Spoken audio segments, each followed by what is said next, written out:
All right, today we're going to talk about the European colonies in the New World, including Colonial America in the 16 and 1700s. All right, so we're dipping our toes into American history for the first time in this class. Pretty exciting. All right, we start out with the Spanish. Okay, the Spanish were the first large-scale conquerors in the New World, and the Spanish arrived in the New World in the year 1519. So think about all that's going on in Europe at this time. That's right at the heart of the Reformation. Okay, you have a lot of new things going on. Okay, the Northern Renaissance is going on at this time, and the Spanish are exploring the New World. And they arrived in modern-day Mexico in 1519 and encountered the Aztec Empire, and they quickly defeated the Aztecs, both with their own soldiers and with the help of other Native American tribes. One of the reasons they were able to do that, as we've talked about, is because their diseases spread and wiped out a lot of the Native Americans. The Spanish then arrived in Peru. If you look on that map there in South America, they encountered the Inca Empire in 1532 and also quickly defeated the Incas. Okay, so two great empires of the New World were very quickly conquered by the Spanish. Now, Spain was the first conqueror of the New World, as I said, and Spain's New World territories in the 1500s were pretty vast. If you look at that map there, the majority of the New World was owned by Spain in the 1500s. They were very powerful at that time before the Spanish Armada. Now, after quickly conquering the Aztecs and the Incas, the Spanish controlled, as you see there, nearly all of the Americas. And their New World Empire had two major administrative divisions called the Viceroyalty of New Spain and Peru. Okay? New Spain and Peru were the two major divisions within their empire here. Okay, so up here was New Spain, and then down here was Peru. Now, New Spain, which was founded in 1521, that encompassed Mexico, and Central America, pretty much half of the modern day United States as well. If you look in that, even goes to the Mississippi River. And Peru, which was founded in 1542 after they conquered the Incas, that encompassed nearly all of South America. The only part of South America it did not encompass was Brazil, and that's because Brazil was conquered by the Portuguese. Now, the Spanish conquistadors, the people who came in and conquered the Aztecs and the Incas, people like Cortes, Hernando de Soto, Ponce de Leon, all sorts of different Spanish conquistadors, after their conquest, they searched for gold.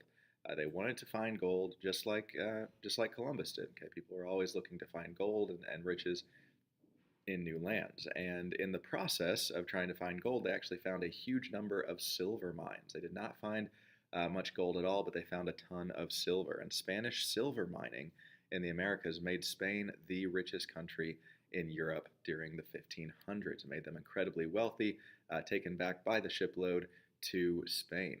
But the Spanish spent most of this newfound wealth on waging wars, things like the Spanish Armada, wars against the French, wars against the Italians, just very unnecessary, very expensive wars that the Spanish, under people like Emperor Charles V, waged. And these very expensive silver-funded ships and this war machine, especially with the Spanish Armada, it sunk, and Spain's wealth really dwindled by the end of the 16th century. The Spanish Armada was a big turning point in history. It led to Spain's decline from power, England's rise to power, and then kind of led to the founding of the United States as well.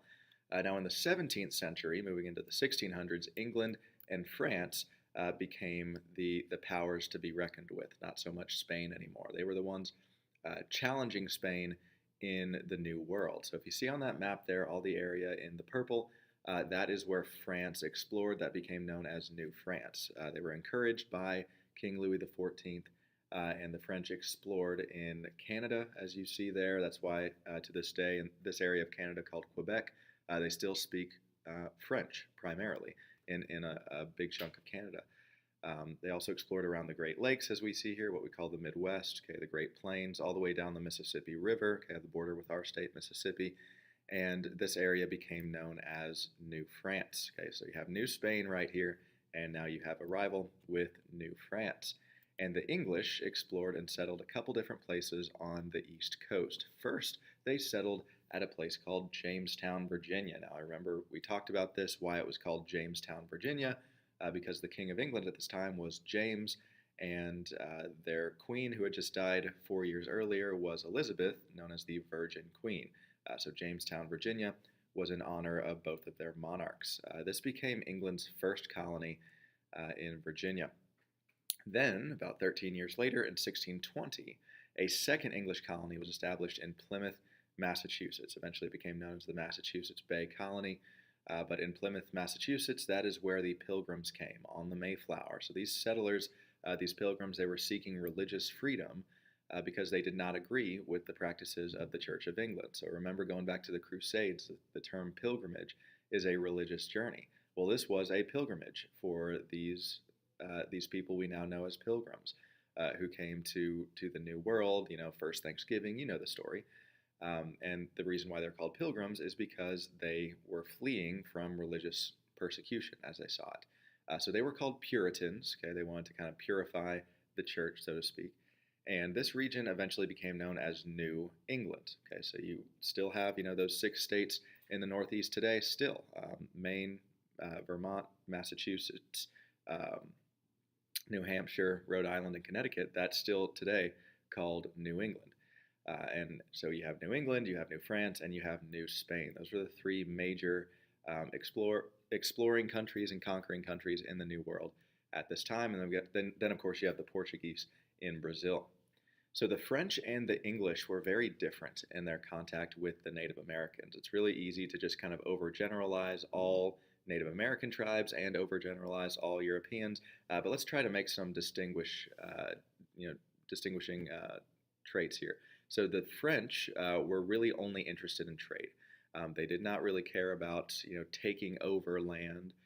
Really, they wanted to trade. They wanted to be in America so that they could trap beavers, get their furs, make beaver pelts, and make a whole lot of money from the resources in America, like fur trading. So they actually worked with the Native Americans more often than they fought them, because the Native Americans knew the land really well. They could help them out in acquiring materials that they could trade. And then the Native Americans would get help as well. They'd be given things like guns, which they had never seen before, which they called boom sticks. So you have the guns there, and they a lot of times joined for fur trading and had kind of a reciprocal relationship with them. The Native Americans and the French worked really well together, and the French treated them well. Then the English were a little bit different. The English also wanted to trade with the Native Americans and gather things as well to trade in Europe, but they also wanted to settle the land. They wanted to farm the land. They wanted to bring people to that land from their country and make it a colony, very similar to the Spanish. So the reason this caused conflict with the natives, whereas the French contact did not, is because it required taking away their land. Okay? You can hunt on land without calling it your own, but you can't really farm land without having ownership over it, because you are changing the land itself. So the English had a lot of run-ins with the Native Americans, did not always get along very well. Okay, now on to one of the saddest events in modern world history, the Atlantic slave trade, from Western Africa to the Americas. You see the map there. Most slaves were taken from the western coast of Africa and brought to the New World. So African slaves were captured by fellow Africans and then traded for by Europeans, just like any other commodity. So Africans would enslave, other Africans from rival tribes.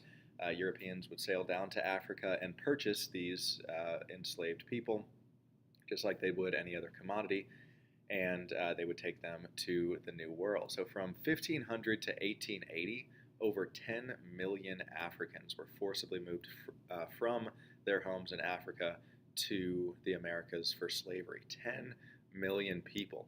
Now, about 15% of the people who were taken from Africa died along the journey. And of those who survived, about 48% went to the Caribbean. Okay, so this area on the map right here, places like Jamaica and Barbados. About 41% went to Brazil. Okay, a huge chunk went to Brazil. The Portuguese were very much into slavery. And about 5% went to what is now the United States. Okay, about 5% went to the U.S. So these ships were very small. The ships that took the African slaves from Western Africa to the Americas, very small ships, could hold a maximum of 400 people. And the average slave aboard these ships had 4 square feet of space in it. All right, so just in case you don't really know your measurements that well, 4 square feet, that is less than a coffin.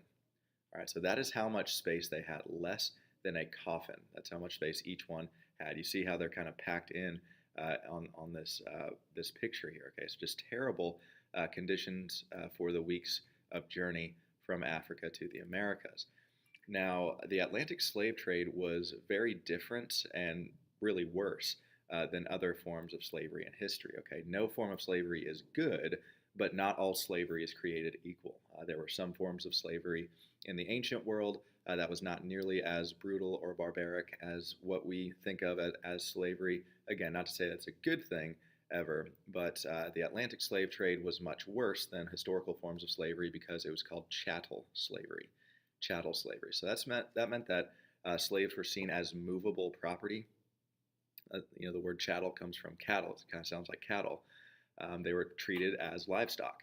Now, most ancient forms of slavery were regional. Okay, it's not like people were transported all around the world and ripped apart from their families like there were in the Atlantic slave trade.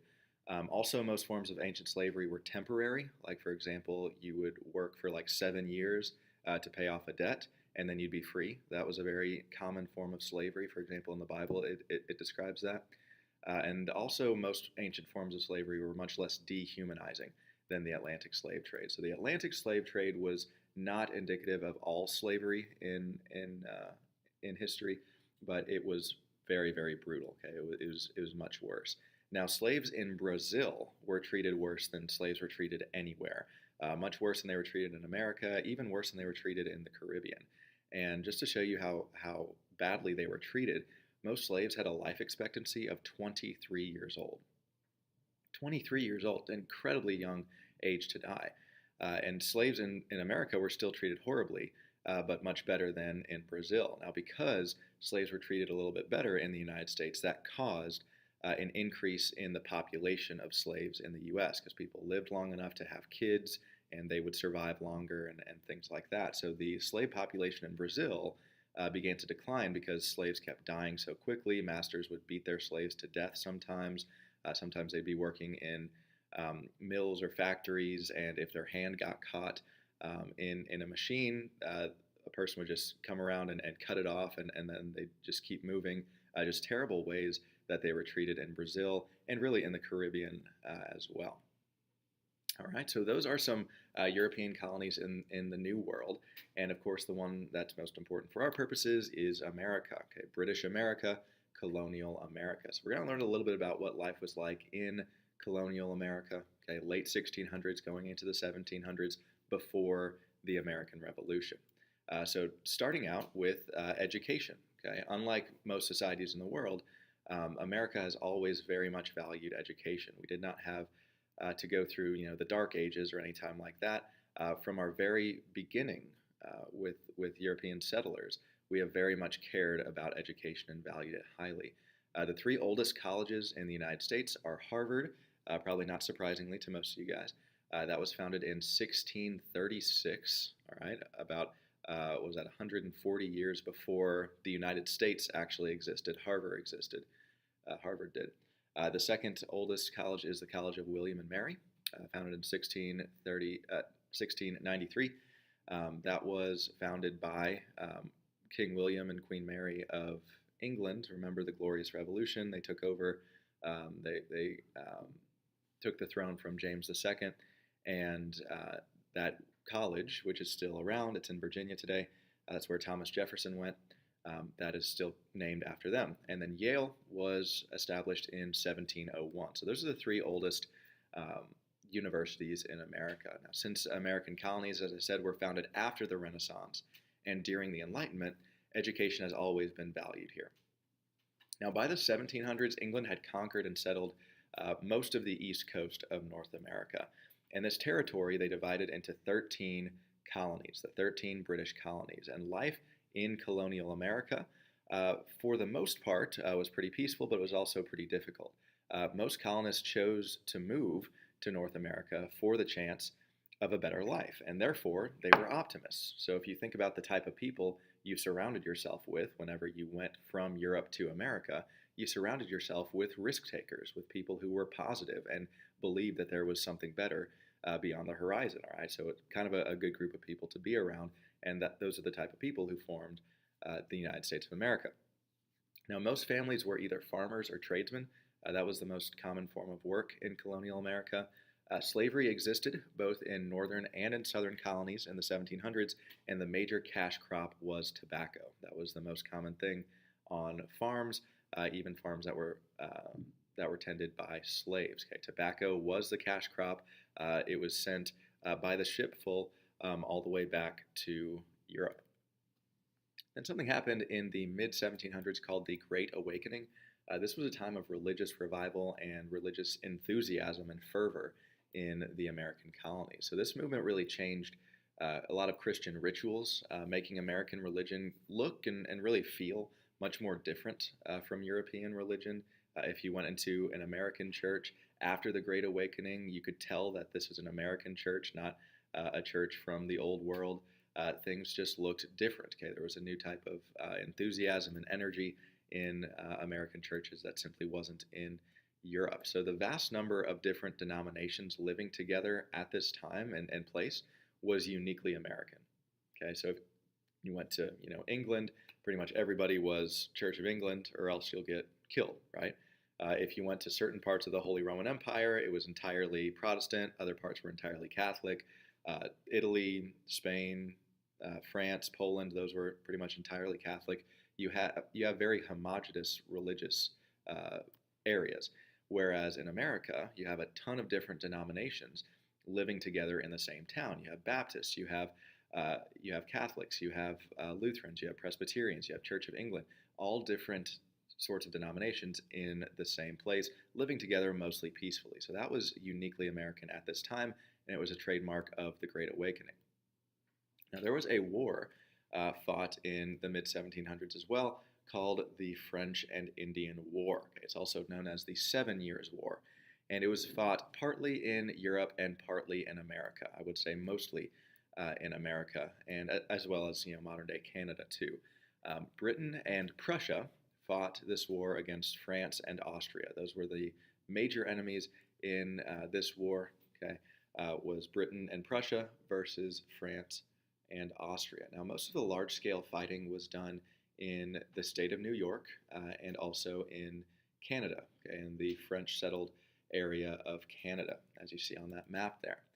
Now, the British and the French fought this war against each other for a couple reasons. First, Britain wanted to expand their land west of the 13 colonies. If you look at the British colonies right here, they wanted to expand west and have more territory, have more area to farm. That way they could make more tobacco and other crops and send them back to the mother country, back to Britain. They wanted to get more raw materials for trade, and the land they wanted was owned by the French. So while the French had not actively colonized this area that they controlled, they still wanted to explore there and trade there, and they also, more than anything, did not want the British to get more powerful. So whenever the British invaded this area in the striped yellow and green here, the French fought back. Now, the people who did most of the actual fighting in this war, the French and Indian War, were colonists and Native Americans. Okay, so very few English people actually fought in this war, and very few French people fought in this war, even though it was technically between France and England. Most of the people who did the fighting were colonists and Native Americans. So colonists, American colonists, fought for the British. Colonial militias, okay, so people like George Washington fought in the French and Indian War. He was a colonel in the British Army during this war, learned a lot about fighting and about military tactics that he would later use in the American Revolution. And then a lot of tribes of Native Americans fought for the British, but the vast majority of the Native American tribes fought for the French. And the reason why they fought for the French and not the British is, remember, how were they different? Well, the British wanted to take their land, whereas the French wanted to share their land. So they were much more willing to have the French there than the English, which is why the majority of Native Americans fought for the French. The results of the French and Indian War was that the French lost to the British. Okay, so this was different from the Hundred Years' War. Remember, the Hundred Years' War, the French beat the British. This time, the French lost to the British, and the British acquired a lot of France's territory between the Appalachian Mountains and the Mississippi River, including modern-day Mississippi. Our entire state was a part of New France, and then it became a part of the British Empire. So if you look on this map here, all this area in the purple from before the war, okay, and Haiti down here, all of that was France. And then after that, France owned just Haiti, okay, just this little half an island down here. Okay, so they lost all this territory to the English. Now, the French and Indian War really affected France and Britain because France was considerably weakened by this war. As you would expect, they lost. However, Britain was also weakened by this war. Even though they got a lot of land, they were still weakened because it cost a lot of money and a lot of people died. About 1 million people died in this war, and it also increased Britain's debt by over 50 million pounds. And that was a lot of money. It still is today, but even more back then before inflation. So it impacted both of them negatively in that way. And the French and Indian War also affected American colonies because of how Britain chose to deal with their financial problems after the war. Britain chose to pay for this debt that they had acquired during this war by taxing the American colonists huge amounts of money, an insane tax rate that they put on the colonists. Now, Britain also put into place something called the Proclamation Line of 1763. That's this line right here down the western edge of the 13 colonies. And what this did, it forbade colonists from moving west and settling in all of this land. Okay, so all this land had been captured by the colonists for the English. So they had just fought to obtain all that land from France, and then Britain comes along and says, hey, you're not allowed to move past this line. This is just for us, all right? So a lot of American colonists saw these both as injustices. The fact that they had to pay a ton of taxes after winning a war for their mother country, and then also the injustice of not being able to move or settle or explore in the area that they had just fought to obtain.